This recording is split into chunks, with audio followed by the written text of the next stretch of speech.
안녕하세요. 지난 시간에 이어서 오늘도 이야기를 계속 들려드리겠습니다. 잘들 지내셨나요? 이야기 시작 전에 좋아요, 구독 알림 설정 부탁해요. 지난번에 손주 하윤이가 태어났다는 얘기까지 드렸었죠. 오늘은 그 후에 벌어진 일들을 말씀드리려고 합니다. 정말 힘든 시간이었어요. 손주 하윤이가 태어나던 날이었어요. 저는 병원으로 달려갔답니다. 분만실 앞에서 기다리는데 가슴이 두근거렸어요. 드디어 손주를 보는구나 싶었거든요. 분만실 문이 열리고 지훈이가 나왔어요. 얼굴이 눈물로 범벅이었습니다.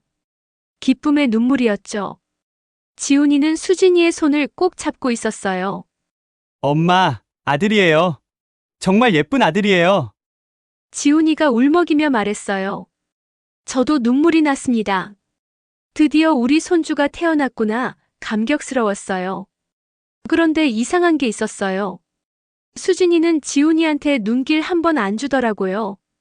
지훈이가 그렇게 손을 잡고 있는데도 고개를 돌리고 있었습니다. 표정도 차갑고 무표정했어요. 저는 이상하다고 생각했지만 그러려니 했어요. 출산이 힘들었을 테니까요. 잠시 후 수진이가 말했어요. 지훈 씨, 나 몸이 안 좋아요. 그냥 혼자 조용히 회복하고 싶어요. 목소리에 힘이 없었어요. 지훈이는 걱정스러운 얼굴로 고개를 끄덕였습니다. 알았어. 무리하지 마. 지훈이는 수진이를 위해 최선을 다했어요. 산후조리원을 알아봤는데 제일 좋은 곳으로 골랐습니다. 한 달짜리로요, 제일 긴 기간이었어요. 엄마, 수진이 잘 회복할 수 있게 좋은 곳으로 보냈어요. 지훈이가 말했어요.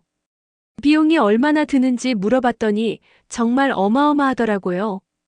하지만 아들은 아내를 위해 아낌없이 썼답니다. 한 달 후 수진이가 집으로 돌아왔어요. 저는 매일 아들네 집에 가서 도와줬습니다. 집안일도 도와주고 아기도 돌보고요. 그런데 출산 후 수진이는 점점 이상해졌어요.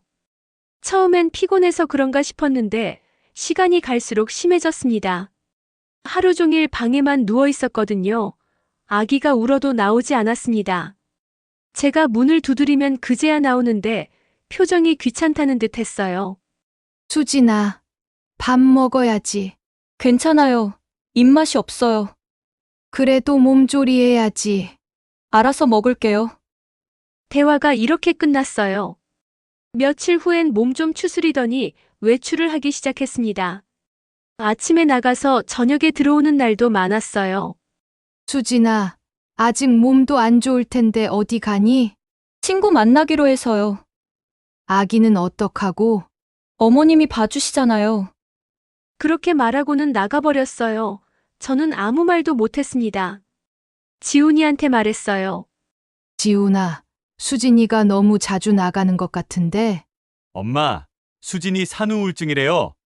답답해서 그런다니까 조금만 이해해 주세요. 지훈이는 애써 이해하려 했어요. 저도 그러려니 했습니다. 산후 우울증이면 그럴 수도 있다고 생각했죠. 출산 후에 우울증이 오는 게 흔한 일이니까요. 결국 제가 나서서 아이를 돌보게 됐어요. 밤에는 하윤이의 울음소리에 달려가고, 낮에는 씻기고, 분유 먹이고, 기저귀도 갈고 재우고 모든 걸 다 했습니다. 지훈이는 회사 일로 바빴어요. 아침 일찍 나가서 밤늦게 들어왔죠. 수진이는 외출하거나 방에만 있었고요. 그 사이 저는 하윤이를 돌봤습니다.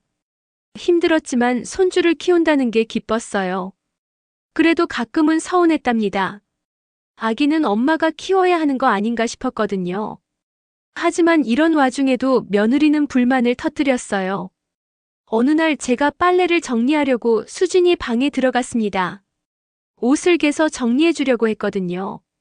그런데 수진이가 들어오더니 버럭 화를 냈답니다. 어머님, 제 방에 왜 들어오세요? 빨래 정리해 주려고. 제 물건 함부로 건들지 마세요. 저 혼자 할 수 있어요. 그 말을 들은 순간 저는 아무 말도 못했어요. 그냥 도와주려던 건데 이런 소리를 듣다니요. 가슴이 아팠습니다. 그날 이후로 며느리의 방에 들어갈 때마다 눈치를 보게 됐어요. 내 아들 집인데도 말이죠. 참 이상한 일이었습니다. 시간이 흘러 손주 하윤이는 어느새 3살이 됐어요. 정말 빨리 컸습니다. 저는 매일 하윤이를 돌보며 지냈어요. 지훈이는 회사에서 승진해서 더 바빴고 수진이는 외출이 더 잦아졌습니다. 그런데 하윤이를 보면서 점점 이상한 느낌이 들기 시작했어요. 아이가 크면 클수록 지훈이 모습이 안 보이는 거예요.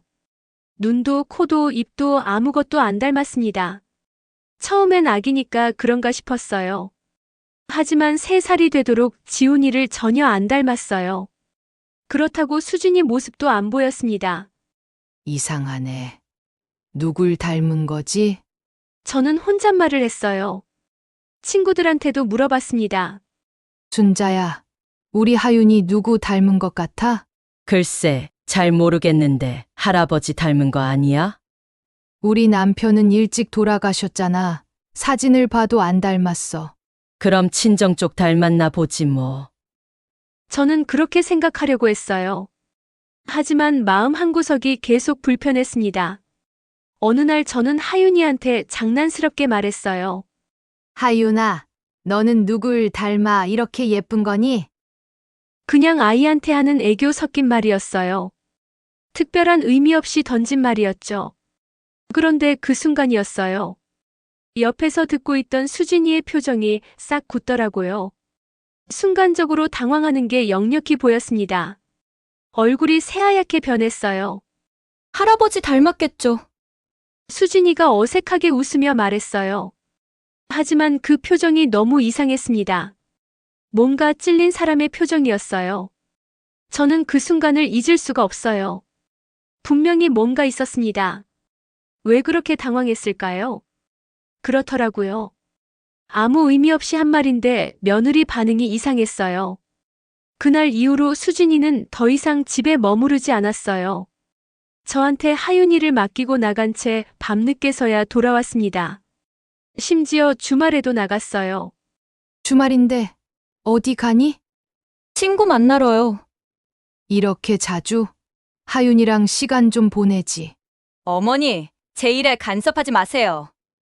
수진이는 점점 말투가 차갑고 거칠어졌어요. 저는 더 이상 아무 말도 하지 못했습니다. 그러던 어느 날이었어요. 집 앞 5일장 가는 날이었습니다.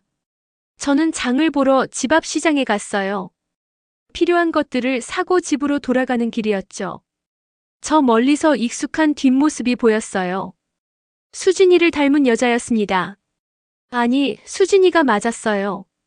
그런데 수진이 옆에 어떤 남자가 있었어요. 둘이 다정하게 이야기를 나누고 있었습니다. 거리도 가까웠어요. 너무 친밀해 보였습니다. 저는 숨을 죽이고 지켜봤어요. 심장이 빠르게 뛰었습니다. 저 사람 누구야? 남자가 수진이 어깨에 손을 올렸어요. 수진이는 웃으며 그 남자를 쳐다봤습니다. 그 모습이 너무 자연스러웠어요. 연인 같았습니다. 저는 다가갔어요. 수진이가 저를 보고는 깜짝 놀라더라고요. 얼굴이 새하얗게 변했습니다. 어머님.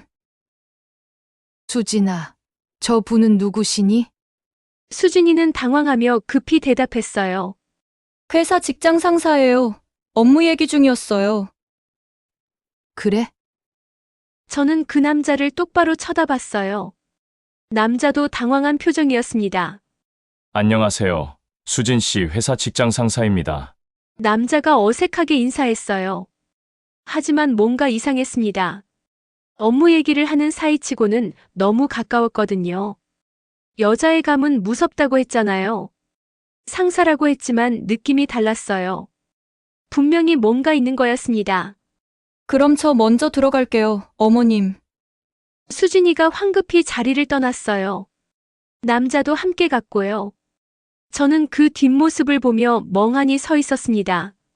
참 어처구니가 없었죠. 여러분이라면 이 상황을 이해하시겠어요? 직장 상사라고 하지만 저렇게 다정할 수가 있나요? 집으로 돌아오는 길에 머릿속이 복잡했어요. 계속 그 장면이 떠올랐습니다. 수진이와 그 남자의 모습, 너무 자연스럽게 웃던 얼굴, 어깨에 올려진 손. 혹시 무서운 생각이 들었어요. 하지만 고개를 저었습니다. 설마 그럴 리가 없다고 스스로를 달랬죠. 그날 밤 저는 잠을 이룰 수 없었어요. 임신 중에 자주 나갔던 일 전화를 숨기던 모습, 아이가 지훈이를 안 닮은 것, 그리고 오늘 본 장면. 모든 게 하나씩 연결되는 것 같았습니다. 퍼즐 조각들이 맞춰지는 느낌이었어요. 아니야. 그럴 리 없어. 저는 계속 고개를 저었어요. 하지만 불안감은 점점 커졌습니다. 며칠 후 동네 친구들을 만났어요. 평상에서 수다를 떨었는데 저는 고민을 털어놨습니다. 요즘 며느리가 도통 집에 붙어 있질 않아.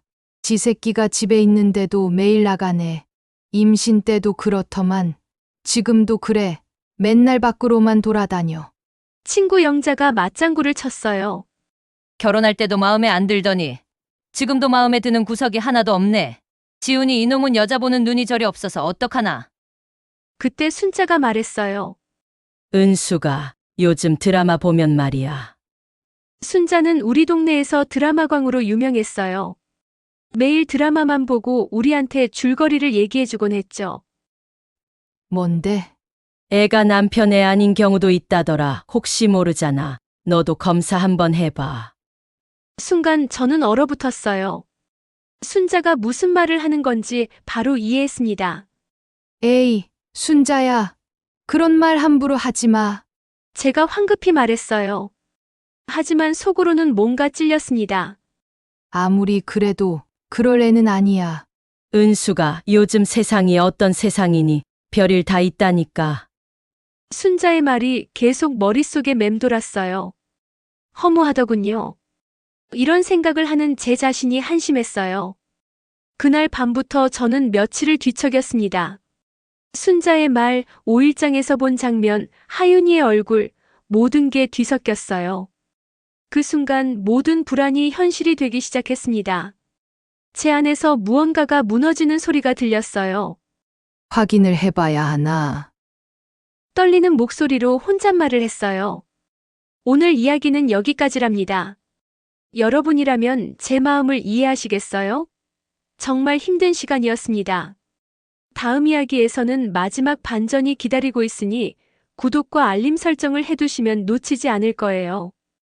긴 이야기 들어주셔서 감사합니다.